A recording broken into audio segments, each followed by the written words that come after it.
Today, I'm diving into something that hits close to home for so many of us, the idea of working that actually makes us feel alive.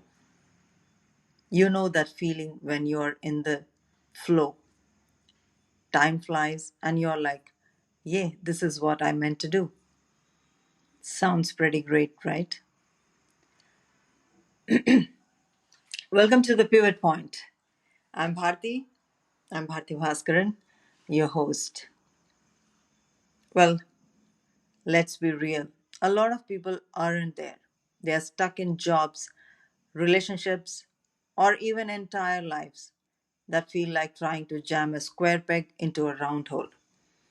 No matter how much you push, it's just not going to fit. It's frustrating, it's exhausting, and let's face it, it's not where we are supposed to be. So picture this. It's like putting gasoline into a diesel engine. You crank that ignition and suddenly the engine's misfiring, smokes everywhere, and you're just sitting there like, what went wrong? Well, gasoline and diesel don't mix, just like water and electricity. Combine those two, and boom, sparks fly, chaos happens, and you have got a mess on your hands. The point is, when things aren't meant to go together, it doesn't take long for everything to go haywire. Now, let's bring it back to us humans. When we are in the wrong job, wrong environment, or even relationship, we start feeling the same kind of resistance. It's like the universe is nudging us, saying, hey, this isn't where you're supposed to be. But instead of listening, we push through thinking that maybe, just maybe, if we try a little harder, everything will work out. Spoiler alert, it won't.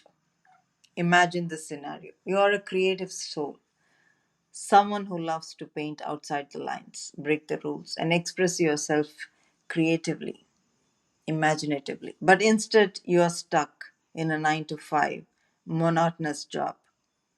Every day is the same routine. Maybe it's just click, type, click, type.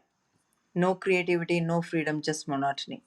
And after a while, you start to feel it that frustration, that boredom. You're not thriving, you're barely surviving. You're the gasoline in that diesel engine, and it's only a matter of time before you burn out. So, what we all need, what I want for every single one of you, is to find that sweet spot, that place where your work feels like play, where your natural talents align perfectly with what you are doing. When that happens, you don't just survive, you thrive. You become the best version of yourself, and the world around you benefits too. So here's the deal: if you're feeling that friction, if you're stuck in a place that doesn't feel right, take it as a sign. You're not supposed to be there, and that's okay. The world is full of opportunities, and when you find the one that fits, everything will start to flow. You will wake up excited to take on the day, and you will go to bed knowing you are exactly where you are meant to be. Well, friends, thanks for tuning into the Pivot Point. Here, I'm all about helping you find that alignment. Let's stop pushing square pegs into round holes and start finding where we truly belong. Until then, catch you next time. Until then, see you. Bye bye.